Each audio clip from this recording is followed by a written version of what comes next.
on campus as an incoming. I arrived on campus as an incoming law student in the fall of 1969, wearing my bell-bottoms, driving a beat-up old car with a mattress tied to the roof. I had no idea what to expect. Now, to be honest, I had had some trouble making up my mind between Yale and Harvard law schools. Then one day, while we were still in that period of decision-making, I was invited to a cocktail party at Harvard for potentially incoming law students, where I met a famous law professor. A friend of mine, a male law student, introduced me to this famous law professor. I mean, truly, big three-piece suit, watch chain. And my friend said, Professor, this is Hillary Rodham. She's trying to decide whether to come here next year or sign up with our closest competitor. Now, the great man gave me a cool, dismissive look and said, well, first of all, we don't have any close competitors. And secondly, we don't need any more women at Harvard. Now, I was leaning toward Yale anyway, but that pretty much sealed the deal. And when I came to Yale, I was one of 27 women out of 235 law students. It was the first year women were admitted to the college. And as that first class of women prepared to graduate 4 years later, the New York Times reported on Yale's foray into coeducation, noting that the women, quote, worked harder and got somewhat better grades than the 940 men graduating with them, a fact, they went on to say, that some of the men apparently found threatening. Well, I was shocked.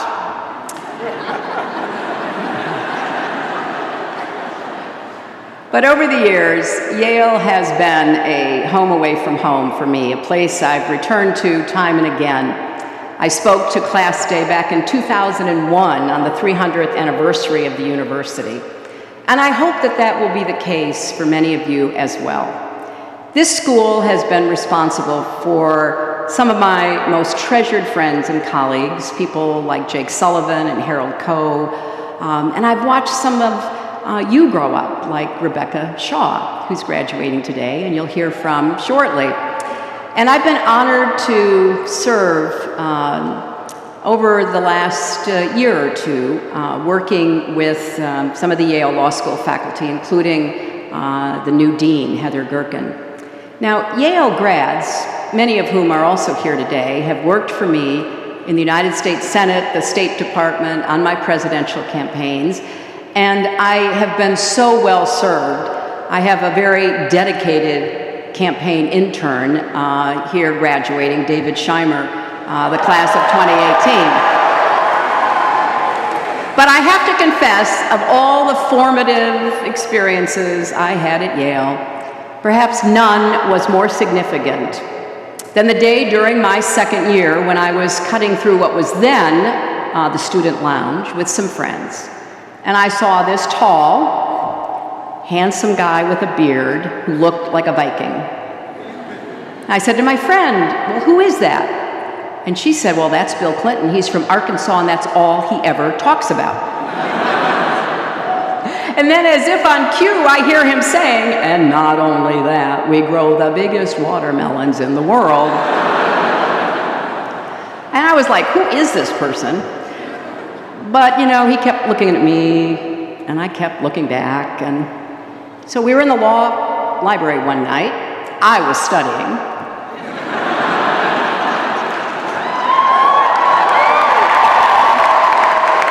But I couldn't help but see, you know, occasionally as I lifted my head up, that he was, again, looking at me. So finally I thought, this is ridiculous. So I got up, went over to him, and I said, if you're going to keep looking at me and I'm going to keep looking back, we at least ought to be introduced. I'm Hillary Rodham.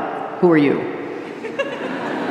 And that started a conversation that continues to this day. Now, it was also here at Yale that I saw a flyer in the law school on a bulletin board that changed my life. Now, some of your parents and grandparents may remember flyers and bulletin boards. For the rest of you, suffice it to say, that was how we got information. It was like Facebook, but the bulletin board didn't steal your personal information.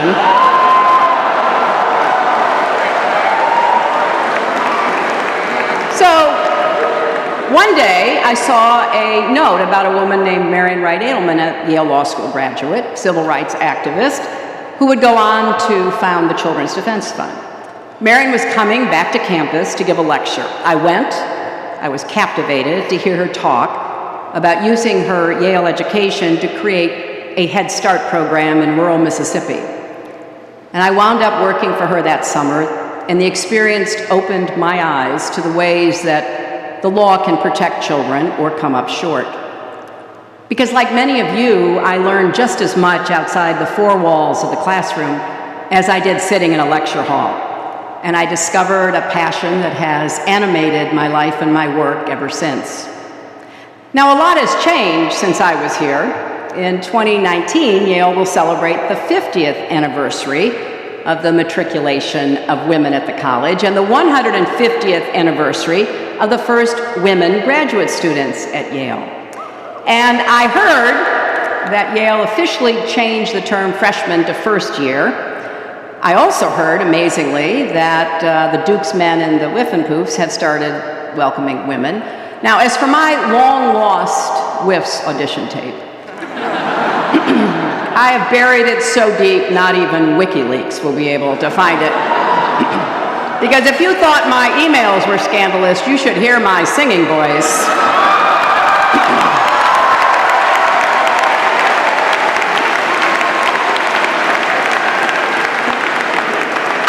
Very exciting that today's graduates hail from all 50 states, the District of Columbia, Puerto Rico, Guam, and 56 other countries. And in your 4 years on campus, you've survived late nights in the vast cubicles and early mornings in the Sterling stacks. You've trekked up Science Hill. Maybe you've even found love at the Last Chance dance. And now you're ready to take on your next adventure. But maybe some of you are reluctant to leave. I understand that. It's possible to feel both. Because the class of 2018 is graduating at one of the most tumultuous times in the history of our country. And I say that as someone who graduated in the 60s. I recently went back and looked up those famous lines from Charles Dickens in A Tale of Two Cities because, I usually end after saying it was the best of times, it was the worst of times. But it goes on. It was the age of wisdom. It was the age of foolishness. It was the epoch of belief. It was the epoch of incredulity. It was the season of light. It was the season of darkness. It was the spring of hope. It was the winter of despair. Now, Dickens was writing about the years leading up to the French Revolution, but he could have been describing the ricocheting highs and lows of this moment in America. We're living through a time when fundamental rights, civic virtue, freedom of the press, even facts and reason are under assault like never before. But we are also witnessing an era of new moral conviction, civic engagement, and a sense of devotion to our democracy and country. So here's the good news. If any group were ever prepared to rise to the occasion, it is you. The class of 2018. You've already demonstrated the character and courage that will help you navigate this tumultuous moment. And most of all, you've demonstrated resilience. Now that's a word that's been on my mind a lot recently. One of my personal heroes, Eleanor Roosevelt, said, "You gain strength, courage, and confidence by every experience in which you really stop to look fear in the face. You are able to say to yourself, I have lived through this horror. I can take the next thing that comes along." Well, that's resilience. And it's so important because everyone gets knocked down. What matters is whether you get back up and keep going. This may be hard for a group of Yale's soon-to-be graduates to accept, but yes, you will make mistakes in life. You will even fail. It happens to all of us, no matter how qualified or capable we are. Take it from me. Oh, I remember those first months after that 2016 election were not easy. We all had our own methods of coping. I went for long walks in the woods. Yale students went for long walks in East Rock Park. I spent hours going down a Twitter rabbit hole. You spent hours in the Yale memes group. I had my fair share of Chardonnay. You had penny drinks at Wode's.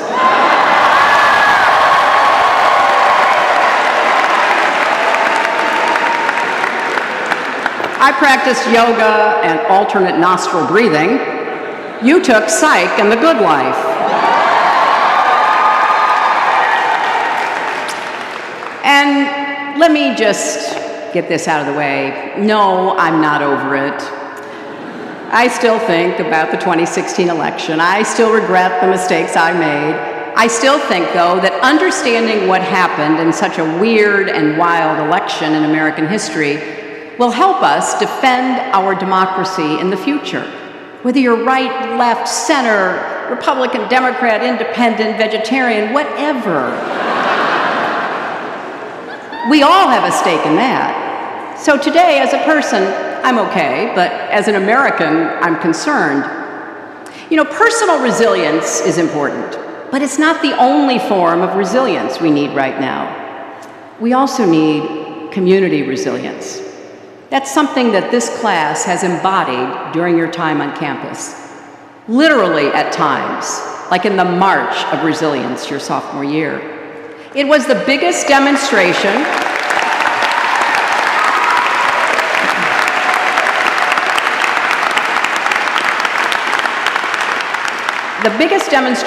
in the history of the school. That's 300 plus years. Led by women of color, supported by students and faculty determined to make Yale a more just, equitable, and safe place for everyone.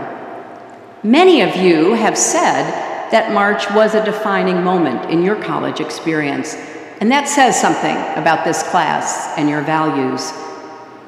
Because the truth is, our country is more polarized than ever. We have sorted ourselves into opposing camps, and that divides how we see the world. The data backs this up. There are more liberals and conservatives than there used to be, and fewer centrists.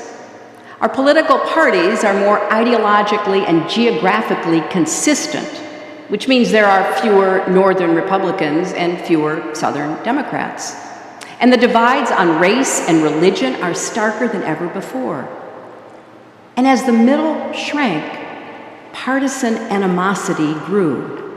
Now, I'm not going to get political here, but this isn't simply a both sides problem. The radicalization of American politics hasn't been symmetrical. There are leaders in our country who blatantly incite people with hateful rhetoric, who fear change, who see the world in zero-sum terms, so that if others are gaining, well, they must be losing. That's a recipe for polarization and conflict. Our social fabric is fraying, and the bonds of community that hold us together are fractured. This isn't just a problem because it leads to unpleasant conversations over the Thanksgiving dinner table. It's a problem because it undermines the civic spirit that makes democracy possible, the habits of the heart that de Tocqueville found so unique in the American character. I believe healing our country is going to take what I call radical empathy. As hard as it is, this is a moment to reach across divides of race, class, and politics, to try to see the world through the eyes of people very different from ourselves, and to return to rational debate, to find a way to disagree without being disagreeable, to try to recapture a sense of community and common humanity. When we think about politics and judge our leaders, we can't just ask, am I better off than I was 2 years or 4 years ago? we have to ask, are we all better off? Are we as a country better, stronger, and fairer? That's something you've done here at Yale. You've learned that you don't need to be an immigrant to be outraged when a classmate's father, a human being who contributes to his family and his country, is unjustly deported. You don't need to be a person of color to understand that when Black students feel singled out and targeted, we still have work to do. And you don't need to experience gun violence to know that when a teenager in Texas who just survived a mass shooting says she's not surprised by what happened at her school because, and I quote, "I've always felt like eventually it was going to happen here too." We are failing our children. So enough is enough. We need to come together, and we certainly need common sense gun safety legislation as soon as we can get it.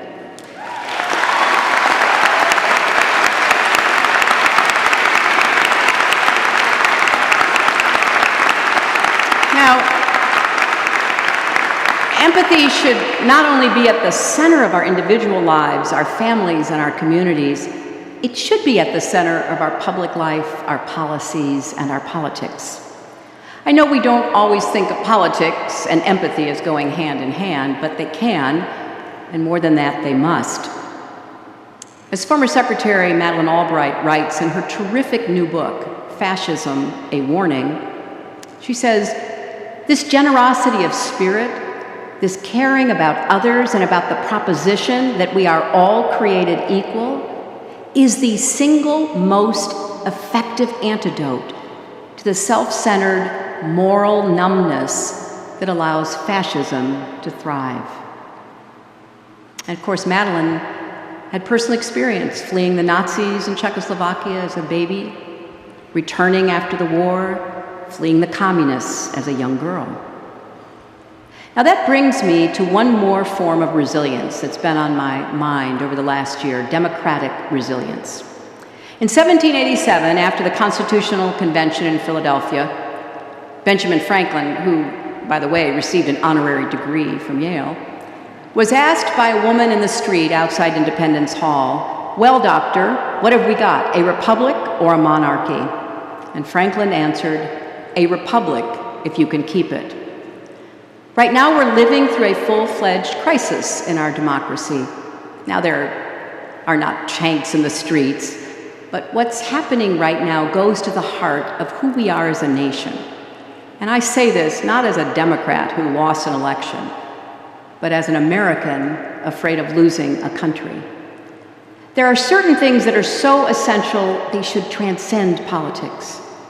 Waging a war on the rule of law and a free press, delegitimizing elections, perpetrating shameless corruption, and rejecting the idea that our leaders should be public servants undermines our national unity. And attacking truth and reason, evidence and facts should alarm us all. You and your parents have just paid for a first-class, world-class education.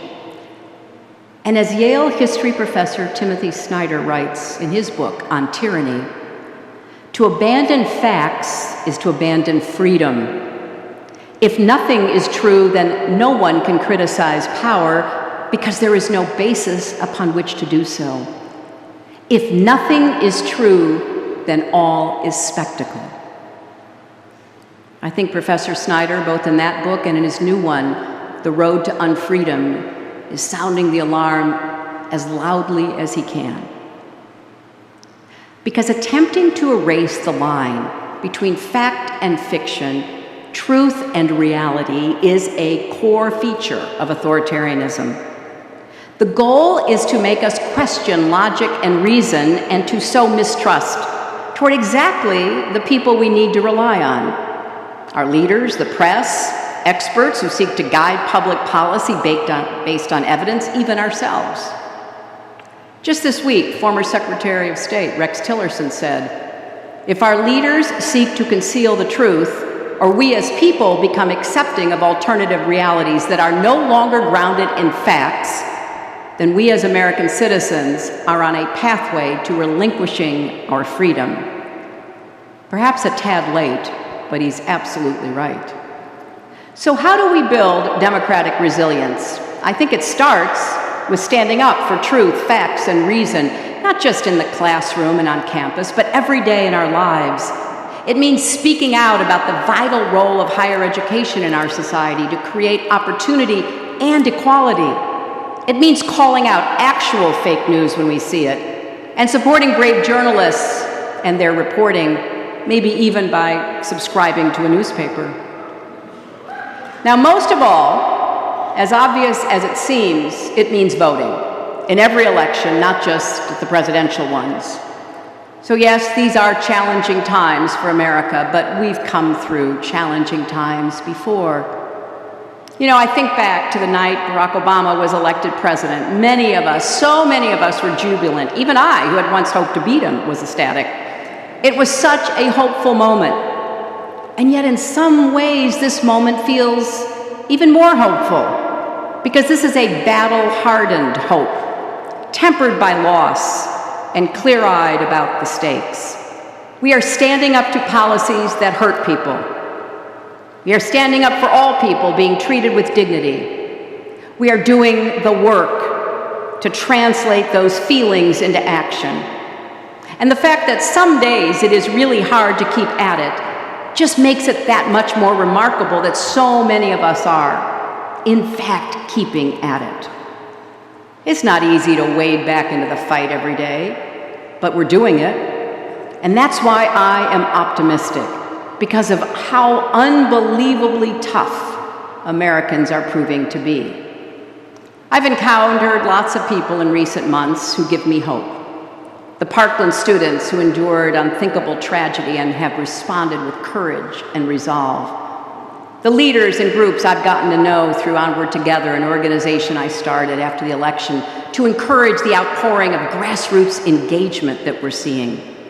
Everyone who is marching, registering voters, and diving into the issues facing us like never before, some for the very first time in their lives. And I find hope in the wave of women running for office and winning, and hope in the women and men who are dismantling the notion that women should have to endure harassment and violence as a part of our lives. So we have a long way to go. There are many fights to fight, and more seem to arise every day. It will take work to keep up the pressure, to stay vigilant, to neither close our eyes nor numb our hearts or throw up our hands and say, someone else take over from here. Because at this moment in our history, our country depends on every citizen believing in the power of their actions, even when that power is invisible and their efforts feel like an uphill battle. Of every citizen voting in every election, even when your side loses. It is a matter of infinite faith, this faith we have in the ability to govern ourselves, to come together, to make honorable, practical compromise in the pursuit of ends that will lift us all up and move us forward. So yes, we need to pace ourselves, but also lean on each other, look for the good wherever we can, celebrate heroes, encourage children, find ways to disagree respectfully. We need to be ready to lose some fights, because we will. As John McCain recently reminded us, no just cause is futile, even if it's lost. What matters is to keep going, no matter what, keep going. The Yale you're graduating from is very different from the Yale I graduated from. It's different even from the Yale that welcomed you 4 years ago. 4 years ago, not one of Yale's colleges was named after a woman. Today, students are carrying on the legacy of a trailblazing LGBT civil rights activist at Pauli Murray College and celebrating one of Yale's own hidden figures at Grace Hopper College, named after the naval officer who happened to be one of the first computer programmers in America. Those changes didn't happen on their own. You made them possible. You kept fighting, you kept the faith, and because of that, in the end, You changed Yale as much as Yale changed you. And now it's time for you to make your mark on the world. I know the best for you, for Yale, and for America is yet to come. And you each will have a role to play and a contribution to make.